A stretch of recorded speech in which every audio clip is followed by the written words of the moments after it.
Anoche, anoche estuvimos hablando, póngame en el santuario, anoche estuvimos hablando del santuario, ya el pueblo había cruzado el Mar Rojo, estaba en su peregrinaje hacia la tierra prometida y Dios, que es un Dios que quiere morar con nosotros, le dice, edifíquenme un santuario porque yo quiero, Éxodo 25:8, yo quiero morar con ustedes.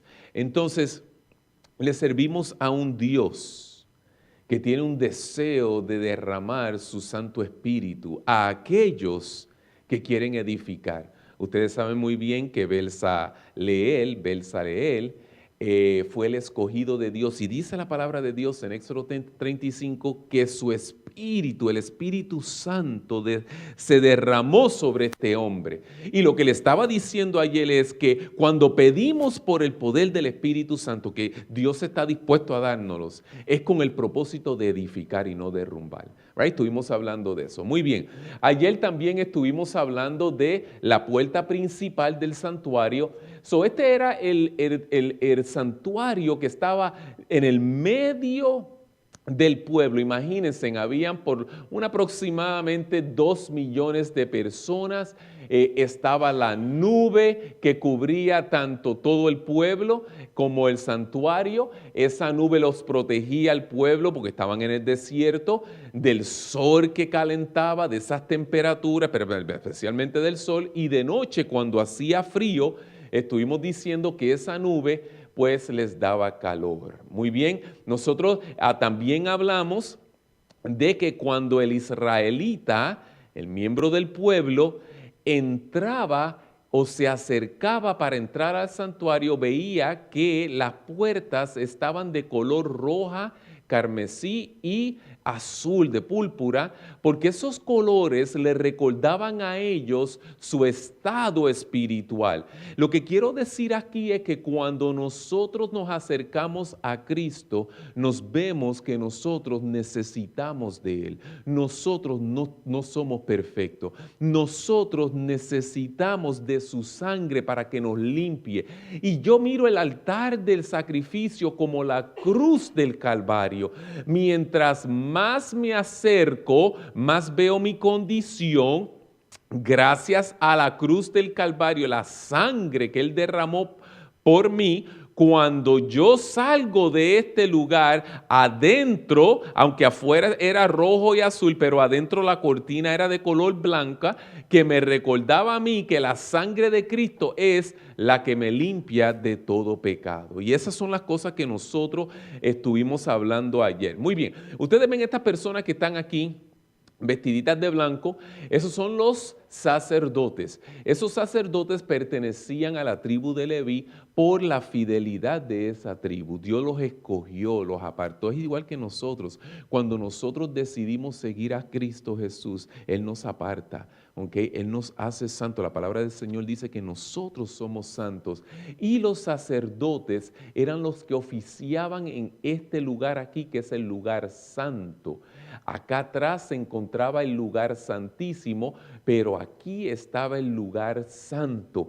El israelita podía llegar aquí, junto al lavacro, se lavaba, los sacerdotes también, pero aquí era en el atrio nada más. El israelita, después que se derramaba sangre, su pecado ha sido transferido de ellos al santuario.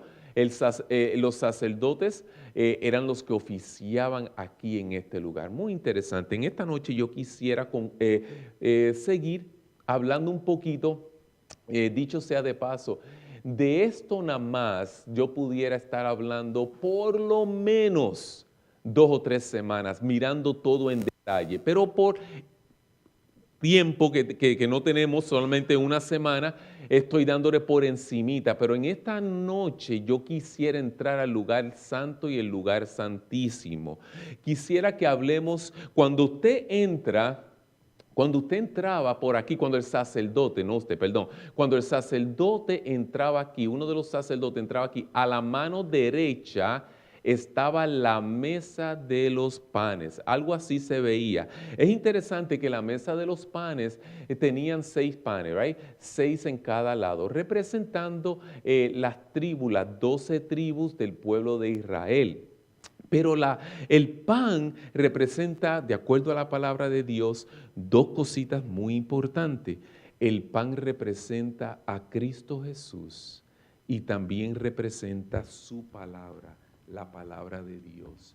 Entonces dice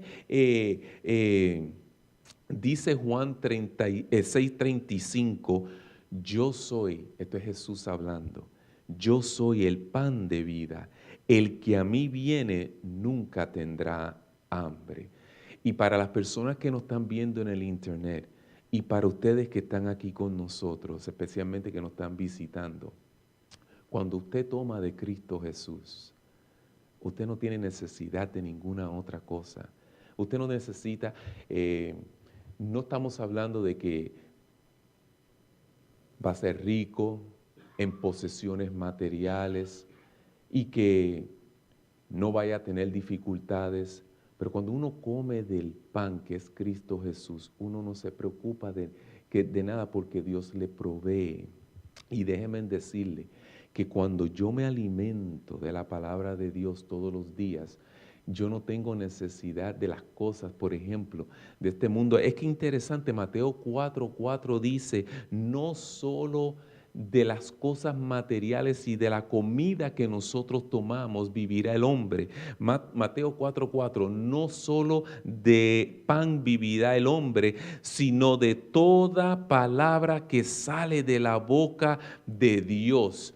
Nosotros, mis queridos hermanos, nosotros no necesitamos solamente comer a Cristo Jesús. ¿Y cómo es que yo como a Cristo Jesús? Buscándolo cada día. Hay personas, yo estuve diciendo el sábado, que se acostumbran a buscar a Dios solamente cuando vienen a la iglesia. Pero esta palabra de Dios debemos de buscarla. A Cristo hay que buscarlo en oración, en su estudio, todos los días. Debemos de comer a Jesús en la mañana, al mediodía y en la cena. Cuando tú comes de Cristo, cuando tú estudias su vida, cuando tú te relacionas con Cristo, como dice el salmista, ¿qué de este mundo que me puede ofrecer tengo yo necesidad? ¿Por qué? Porque no solo de pan vivirá el hombre, sino de toda palabra que sale de su boca. Y también nosotros miramos que la palabra de Dios, como yo dije, es pan para nosotros. Mire, hay un versículo en Apocalipsis 10:9, por si acaso ustedes dicen, ¿y qué es eso de comer la palabra que es el pan? Mira qué claro lo vemos en Apocalipsis capítulo 10, versículo 9. No sé si me lo pueden poner. Apocalipsis, ahí está, capítulo 10, versículo 9. Dice, y fui al ángel diciéndole que me diese el librito, su palabra. Y él me dijo, toma y qué, y cómelo. No solo de pan vivirá el hombre. Yo les digo a las familias que están con nosotros la visita, quizás alguien los invitó esta noche, pero como yo estuve diciendo anoche, esa invitación fue Dios que por medio de esa persona les quiso hacer para que ustedes vengan a su casa.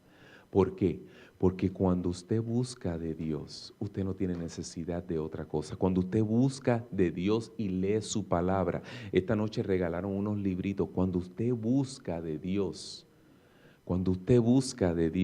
uno se está comiendo el librito. Y cuando uno come el libro, uno no tiene necesidad de otras cosas.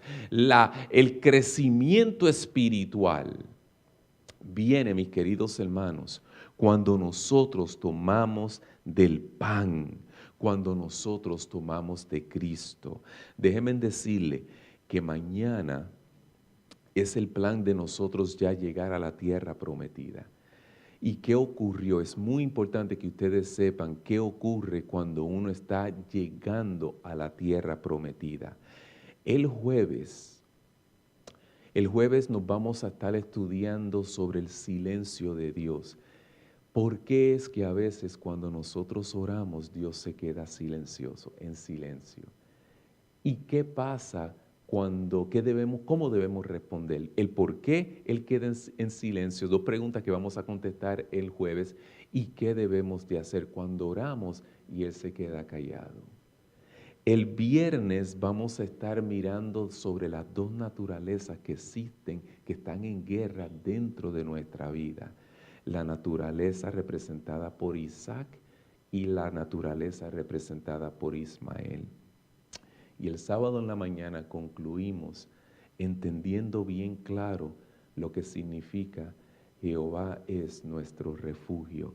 Y lo vamos a hacer estudiando bien de cerca las ciudades de refugio que encontramos. Habían 6 ciudades de refugio y hay una razón por qué eran solamente 6 ciudades y no 7. Y vamos a hablar de eso el sábado en la mañana. En otras palabras, a las visitas que están con nosotros y a las personas que nos están mirando por el internet, mañana, el jueves, viernes y el sábado le estamos ofreciendo más de ese libro que habla Apocalipsis 10:9, y lo que tenemos que hacer es venir, escuchar y comer de ese libro. Y como dice la palabra, cuando uno come el pan que es Cristo Jesús, no tiene deseo de más nada, porque en realidad Dios es todo lo que nosotros necesitamos y a Él le damos la honra y la gloria por eso. Ustedes saben el Padre Nuestro. Ustedes saben que esa partecita en el Padre Nuestro donde dice, el pan nuestro de cada día, dánoslo hoy. A veces pensamos que es simplemente el pan material, pero cuando tú haces esa oración, tú le estás diciendo, dame el pan espiritual que es Cristo, lo que yo necesito hoy. Él es el pan. Y eso debemos de pedirlo todos los días. Ustedes saben que el pueblo de Israel, cuando estaban en el desierto, dependían de la comida que Dios les daba, que era el maná que bajaba del cielo, de esa misma nube que cubría a 2 millones de personas. Y ustedes saben que cada familia tenía que salir todos los días a recoger el pan. Es un esfuerzo cuando nosotros tenemos que levantarnos y abrir la palabra de Dios. Tenemos que hacerlo, tenemos que tomar de nuestra parte. Tú sabes, el maná no caía del cielo a la mesa de comedor, ni en el plato. Uno tenía que salir. Y lo interesante es que cuando uno salía, uno no podía recoger para el día de mañana. Uno tenía que recoger solamente para ese día, porque lo que yo estudio hoy de la palabra, no debo de esperar que me sirva hasta la próxima semana. Lo que yo coma de hoy es para el sostén espiritual de hoy. Mañana yo tengo que salir y comer del libro de nuevo. Y el jueves y el viernes y el sábado, todos los días yo tengo que comer de Cristo. El israelita tenía que salir y recoger del maná y regresar. Tenía que hacerlo todos los días. Depender del pan. Como tú y yo tenemos que depender de su palabra todos los días. Hoy, danos ese pan. Hoy necesito de Jesús. Y el pan de hoy es para el día de hoy. Muchas personas dicen, bueno, yo como el sábado y hasta el próximo sábado. Pero en realidad, nosotros debemos de comer todos los días. Y hablando del sábado, estos panes que ustedes ven aquí, cada sábado el sacerdote iba y ponía pan fresco. Yo le doy gracias a Dios porque al venir a esta iglesia de Boca Ratón todos los sábados recibimos pan fresco. Pan fresco desde este púlpito. Y lo interesante es que esta semana es una semana especial donde recibimos pan fresco todas las noches. Ese pan no se quedaba ahí todo el tiempo. Se cambiaba y se ponía pan fresco. Cuando usted decide venir a la iglesia, usted lo que está esperando es recibir es pan fresco del cielo. Le doy gracias a Dios porque Cristo Jesús es nuestro pan, porque su palabra es nuestro pan. Yo quisiera hablar un momentito sobre esta mesa, porque la mesa representa comunión. Cuando alguien te invita a comer, a cenar a un restaurante o a un lugar, muchas veces lo que están, es verdad, a veces tenemos hambre y tenemos que comer, pero mayormente vamos a un lugar porque queremos estar en comunión y nos sentamos y hablamos y compartimos, ¿verdad? Yo quiero que miren esa mesa, porque nosotros no podemos buscar sentarnos a la mesa y compartir en comunión con Cristo, que no lo hemos visto, cuando hacia nuestro hermano que sí hemos visto tenemos un problema. La palabra de Dios dice, ¿cómo es que tú dices que me buscas, que no me has visto, cuando en realidad a la persona, al familiar, al compañero de trabajo, al miembro de iglesia, al cónyuge, que sí has visto, sigues con problemas y pleito? Es que dos personas que están en pleito no pueden estar sentadas en comunión en una mesa. Entonces, esa mesa que tiene el pan me dice a mí que para yo estar bien con Dios, con Jesús, que es el pan de vida, yo tengo que asegurarme que yo estoy bien con mi hermano. Entonces, Dios nos invita esta noche a que reflexionemos.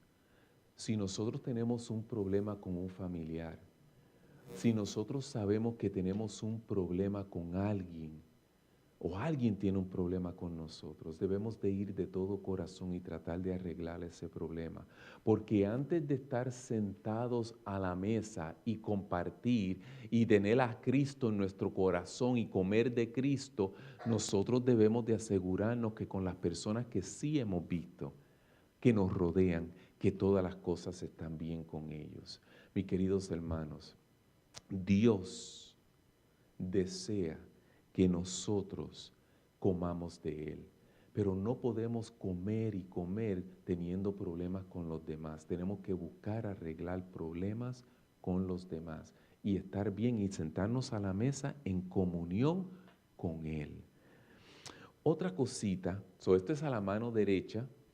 Si nosotros miramos a la mano izquierda del lugar santo, encontramos el candelabro.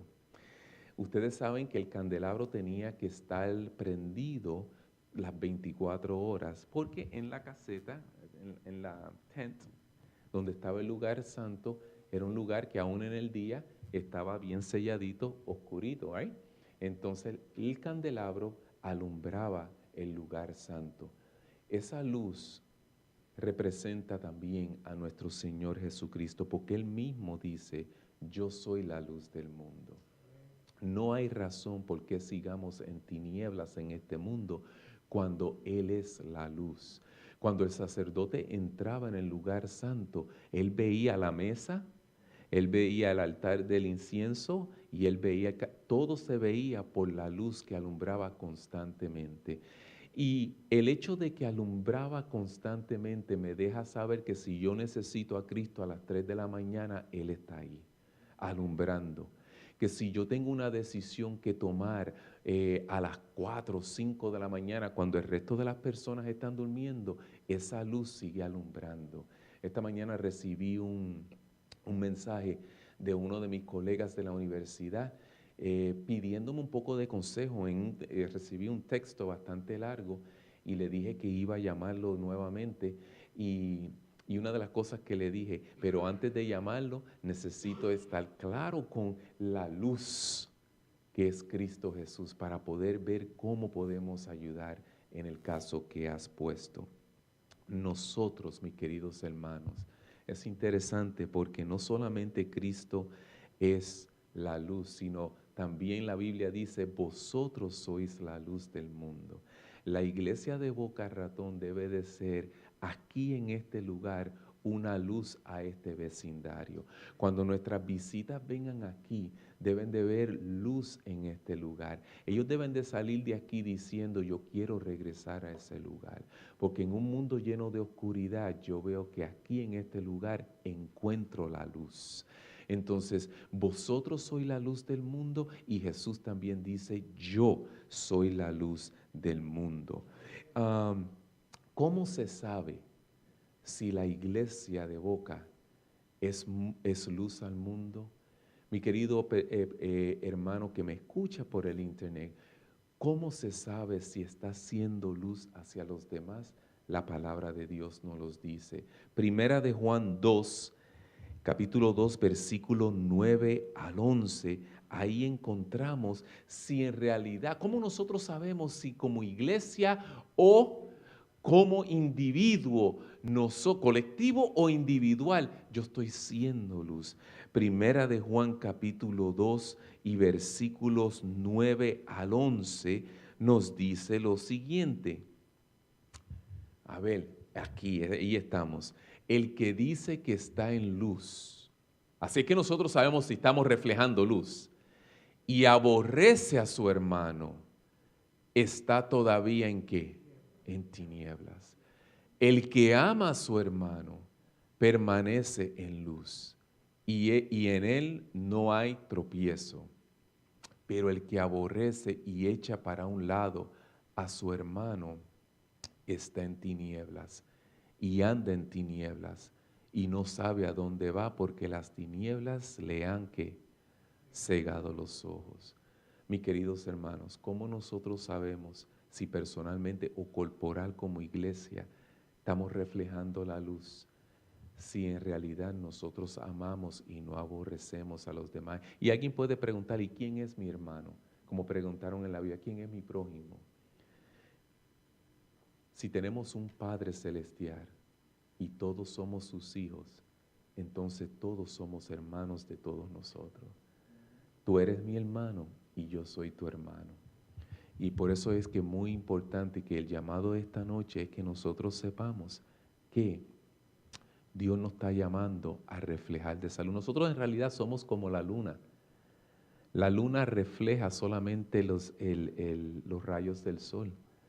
La luna no tiene su propia luz y así somos nosotros. Nosotros solamente reflejamos la luz principal que es Cristo Jesús.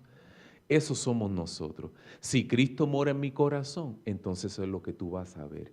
Pero si Cristo no mora en mi corazón, entonces lo que vas a ver es otra cosa. Vas a ver tinieblas. Entonces, el candelabro que se encontraba en el lugar santo representaba a Cristo y nos representa a nosotros. Cuando yo pongo primero a Dios en mi vida, primero Dios, yo busco ser luz hacia los demás. Yo busco ayudar, apoyar y darle la mano a mi hermano en vez de aborrecerlo, echarlo para un lado. También busco dar buen testimonio. Porque de qué están buscando de mí luz y no reflejo luz, estoy quizás actuando de una manera inapropiada, entonces las personas no van a ver luz en mí, sino lo que van a ver es tinieblas. Entonces nosotros debemos de mirar y cuidar también cómo nos comportamos, cómo es nuestro testimonio dentro, fuera de la iglesia, dentro de nuestro hogar. En todo tiempo tenemos que mirar cómo nosotros nos cuidamos y nos comportamos. Muy bien, estaba el candelabro. También en el lugar santo encontramos, a ver si se puede poner la próxima, el altar del incienso. La moví, ahí está. El altar del incienso. El altar del incienso, mis queridos hermanos, es una representación simplemente de la intercesión. Dios dice en la palabra de Dios, yo deseo que nadie aquí peque. Yo deseo que nadie peque. Pero si alguien hubiera pecado, abogado tenemos para con el Padre, a Cristo Jesús. Ahora mismo Jesús intercede por nosotros. Tú no necesitas ser perfecto para venir a los pies de Jesús. Jesús te quiere así como tú estás. Él no le interesa lo que tú has hecho en el pasado. Él te mira con ojos como una nueva página. Él te mira a ti con el deseo de transformar tu vida y tu corazón. Y Él no le interesa lo que tú hiciste, lo que tú dijiste y la persona que tú eras antes.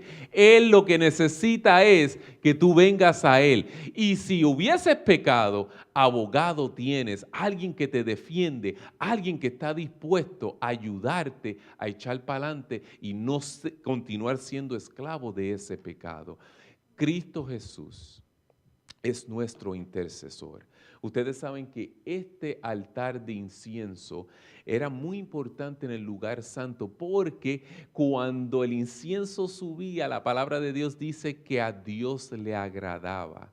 Cuando Cristo Jesús, cuando tú vienes a Él y Él se pone delante del Padre, tú te escondes detrás de Él y el Padre ya no te mira a ti con tus faltas, Él mira a su Hijo, Él intercede por ti y Él intercede por mí. Pero ese altar del incienso también representa cuando tú y yo intercedemos por otras personas. Cuando yo me acerco a las familias y yo le pregunto qué necesidad tú tienes. ¿Cuáles son tus problemas y dificultades? Porque las voy a llevar a Dios. Cuando yo hago eso, yo estoy intercediendo por ustedes. Y Dios nos ha llamado a nosotros a interceder. Créeme que cuando tú oras por alguien,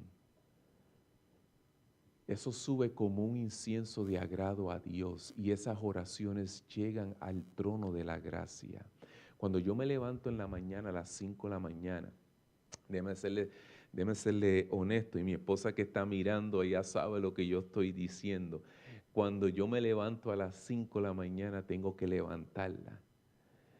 Porque si fuera por mi esposa, nosotros durmiéramos debajo de un árbol porque estuviera durmiendo todo el tiempo. Yo estuviera ahí a las 5, la levanto en la mañana y buscamos de Dios juntos. Y lo lindo es cuando ella ora por mí y yo oro por ella. Ahora, cuando yo salí de aquí, ella no estaba bien de salud, cuando yo salí para acá, para Florida. Y estuve mucho en contacto con ella porque estaba preocupado por su salud. Pero gracias a Dios, hoy en día se siente mejor y ha regresado al trabajo. Pero cuando ella siente y ve y escucha que lo primero que hace Octavio Ramírez es arrodillarse en el día y orar por ella, eso tiene un efecto tan grande en su vida. Y cuando yo escucho de que sus labios, ella me pone a mí ante Dios, yo sé que eso hace cosas grandes en mi vida. Yo les animo a ustedes, mis queridos hermanos, a las parejas que están casadas, a las personas que están solteras, busquen interceder por otras personas en oración.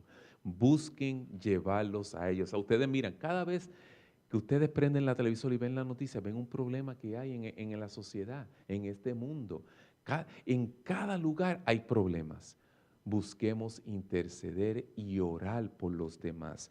Eso es lo que se nos pide cada vez que nosotros vemos el altar del incienso, que nos representa a nosotros y representa a Cristo Jesús. Luego del lugar, a ver si regreso, aquí. Luego, estos son los tres. A la parte derecha está la mesa de los panes. Aquí atrás, separando la cortina del lugar santo y el lugar santísimo, está el altar del incienso que acabamos de hablar, que representa la intercesión. Y en la parte izquierda está el candelabro que alumbraba todo este lugar santo. Una vez al año, el sumo sacerdote, en el día que conocemos como el día de la expiación, entraba en el lugar santo, porque cada vez que el israelita entraba y depositaba, transfería su pecado a la cruz o en el altar, el pecado una vez al año se transfería simplemente de todo el pueblo, de todo el pecado del pueblo, se transfería de aquí y se limpiaba por fin.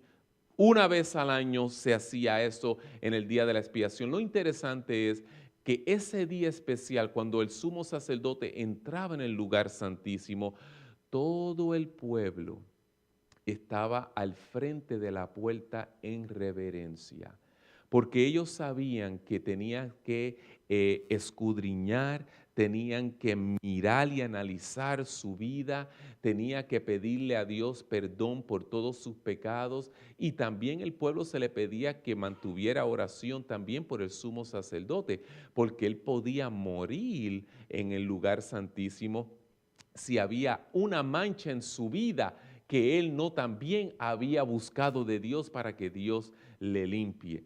Y es interesante porque del santuario que estaba depositada todos los pecados del pueblo durante todo el año eran en esa vez limpios. Ahora bien, en el lugar santísimo encontrábamos el arca.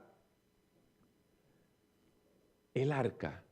Estaba el arca del pacto. Y es interesante porque ahí encontramos lo que en la Biblia dice la Shekinah o la presencia de Dios. Era ahí en esa caja santa donde Dios moraba. Y es interesante porque dentro de esa caja se encontraban tres objetos, ¿verdad? Estaba, por ejemplo, las 2 tablas de la ley, los 10 mandamientos, la que Dios con su propio dedo le escribió y le dio a Moisés. ¿Qué significaba esas 10 tablas? Simplemente el carácter de Dios. Dios es amor. Cuando tú buscas serle fiel a Dios y cumplir los primeros 4 mandamientos, usted está demostrando amor hacia su Creador, hacia Dios. Y cuando tú decides serle fiel en los últimos 6 mandamientos, uno le muestra amor a nuestro prójimo, a nuestro hermano. Puesto junto es un reflejo del carácter de Dios.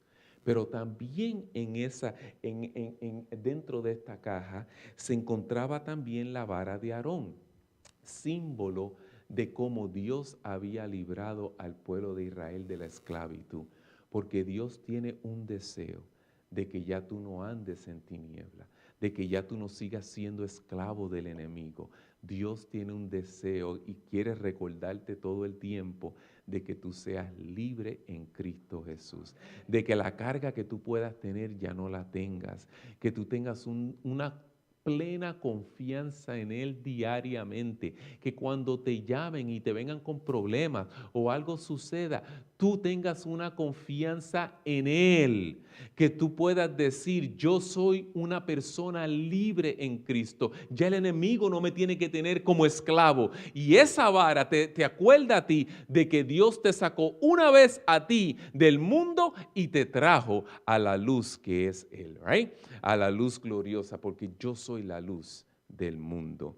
Y también por último, en el arca del pacto, también encontrábamos una porción del maná, representando que Dios es el que sostuvo el pueblo.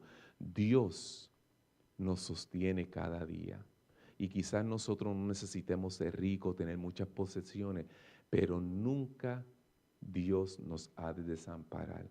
Nosotros siempre vamos a tener ropa, nosotros siempre vamos a tener comida, porque Dios no nos va a traer de la tierra de Egipto al desierto para que nosotros muramos en el desierto. Él nos va a siempre proveer. Y tú tienes que tener confianza en Dios de que Él te va a suplir tus necesidades.